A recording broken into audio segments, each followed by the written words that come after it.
I'm Steve Johnson, News Director of theDove TV. Watch more videos from the Dove newsroom at theDove.us. Good morning, I'm Steve Johnson with a reminder to get our app on your smartphone or tablet. You can also watch the Dove on our website or on our Roku channel. Well, starting today, existing medical marijuana dispensaries will be permitted to sell the drug for recreational use. Out of 345 dispensaries, 200 have registered to sell to all adults. Oregon joins Colorado and Washington states that allow for recreational pot use. East coast of the United States bracing for the entrance of Hurricane Joaquin today. Joaquin is gaining strength as a Category 3 storm bears down on the central Bahamas. Forecasters say it's likely to grow into a major storm and move closer to the U.S. East Coast by the weekend.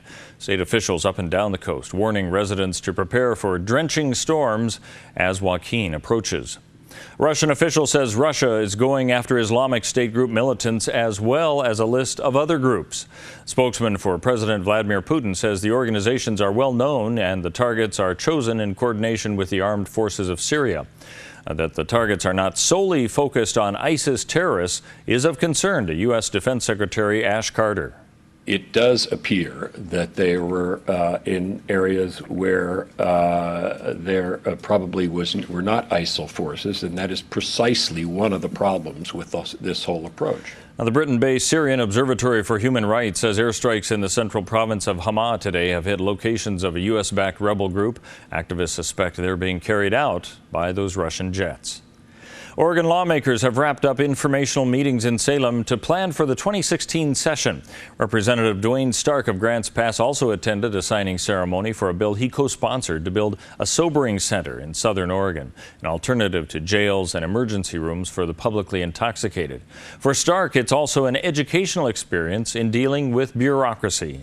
This has been a fascinating experience for me to have the state say, yes, we'll give you $500,000 to help build this center. We'll cut the check within 2 months. And then here we are 2 months later and going around circle after circle to say, cut the check, will you? Now, much of Stark's week has centered on health and human services, including help for foster families. Well, as deer season kicks into high gear this Saturday, the Oregon Department of Forestry encouraging hunters to use caution so as not to start a wildfire. Oregon lands are still very dry. Campfires allowed only in state and county campgrounds. While camp stoves using gas or propane are permissible, they're suggested to always use them in campground areas and keep a fire extinguisher on hand.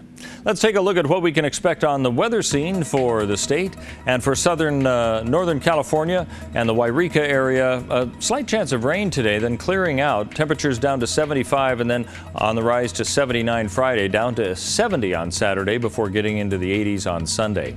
As we move along into the Klamath Basin, 40% chance of rain today with a high of 68. Clearing out tomorrow, rain possibly coming back on Saturday with a high of only 64.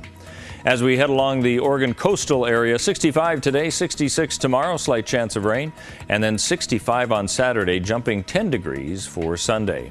As we move into the Bend area of central Oregon, 70s for today and tomorrow. Slight chance of rain on Saturday with temperatures cooling down to a high of only 58. 65 on Sunday, 74 on Monday. And for southern Oregon in the Medford area, 79 today and tomorrow. Slight chance of rain on Saturday with a high of 73 and then into the 80s for Sunday and Monday. And that's news and weather right here on the Dove.